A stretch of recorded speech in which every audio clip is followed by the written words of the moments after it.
What it do, y'all? It's your boy E2 Blue coming back at you again with my little man Austin in the back, man. Just left his little kid strong class. A little whiny, but he alright. You alright? You good? He alright. So yes, it's been a controversy all week about Dak Prescott and basically whether he was going to play or not. And look, everything played out to this. We knew this was going to happen from when he got that calf injured in the last play of the game on that go-ahead touchdown win to CeeDee Lamb in overtime. Now, he's had the bye week to rest it up because Mike McCarthy gave the team the whole week off, the first week for the bye week, and now they've been back to practice, ramping it up this week. Dak Prescott said he was a little sore after practice on Thursday, so it's a toss-up whether he's going to play in this game on Sunday night, but also too, we don't play till Sunday night, so there's time to figure it out. I'm pretty sure it's going to be up until a game time decision. Now, Cooper Rush has had a lot of the first team reps in practice this week, so that definitely is going to help some, whether or not either one plays. Now, with the Vikings defense, with Mike Zimmer and those defensive guys, they got our old Everson Griffin, you guys know him, and Danielle Hunter. These guys have pretty good pass rush. I think they're fourth in the league in sacking quarterbacks right now. They're 3-3 though for a reason. They've been having slow starts in games, so whether Dak Prescott starts this game or not, I think that if he starts, you can put him in the first game.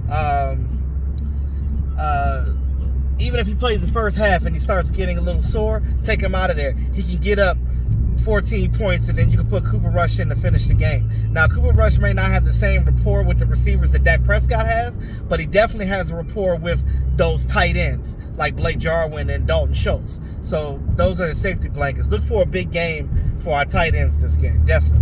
I'm not going to get too much into the game plan right now because we're going to, I'll do that on my game day matchups on my video on Sunday. Now, you kind of don't want to, it's kind of a damn if you do, damn if you don't situation. You're not playing against a team that's in your division, so if you lose this game, it's not detrimental. But you do have some back-to-back Thursday games coming up, including one for Thanksgiving against the Raiders. So they definitely have to make sure that we keep Dak Prescott for the season, because you don't want to lose him for the season, because you remember what happened last year. So we don't want another last year situation happen. So with that being said, I think that what they need to do is they need to figure that out. If Dak has any type of soreness, then just don't play him. You know, Cooper Rush should come in. I'm pretty sure he can score a couple of points, but the defense definitely has to step up in this game. J-Ron Curse, our front line. I think Dorrance Armstrong will be back in this game, and things of that nature, so that should help the defensive front. Brett Urban is on IR, but you got Osa and Big Bahana in the middle.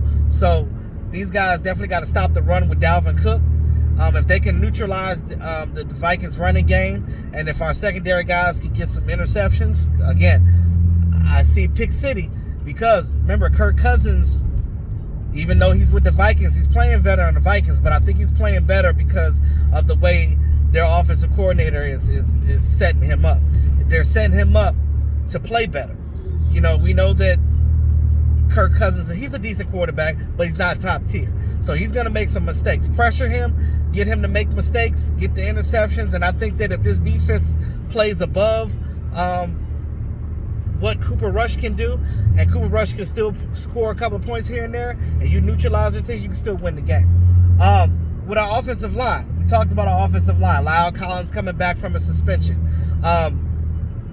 Hey, they've been practicing at that left guard position, so Connor Williams might lose his spot a little bit. Who knows? Because he's been getting a lot of penalties here and there. Some he deserved, and some I don't agree with. But neither here nor there. Terrence Steele has been playing all right. So they kind of don't want to lose that continuity that they have with Terrence Steele right there at that right tackle position, even though that's Lyle's position. Now, we know that Lyle's heads and tails better than Terrence Steele, but Terrence Steele is playing all right now. So you don't want to lose that continuity. So I think that because Lyle Collins made that mistake, and they're punishing him, and that's their way of punishing him. Hey, look, bro, You're not just gonna come in here and get your starting position back. Now, if Terrence Steele was in there stinking it up and he wasn't doing well at that position at the time, oh yeah, they would have been ramping to put old boy back in there. They'd be like, hey, get him in there, get him in there, get him in there, get Lyle back in there in that spot, and let's go. But since Terrence Steele is doing all right, there's no hurry to get Lyle back. Now, Lyle has been off for 5 games, so he's not in game shape. He may be in practice shape, but he's not in game shape. So with that being said, I think that they just need to go ahead, and they've been practicing with the left guard. So if they start him next to Tyron, ooh, that's going to be a nasty front line right there. I don't see no weaknesses. I guess Terrence Steele will still be the weaker one of everybody. But you put Lyle Collins in between Tyron Smith and Zach Martin. I mean, and Tyler Badish.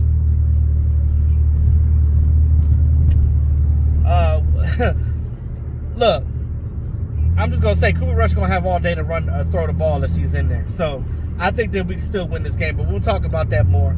Let me know what you guys think about Dak Prescott, whether he plays or not, and the whole Lyle Collins situation.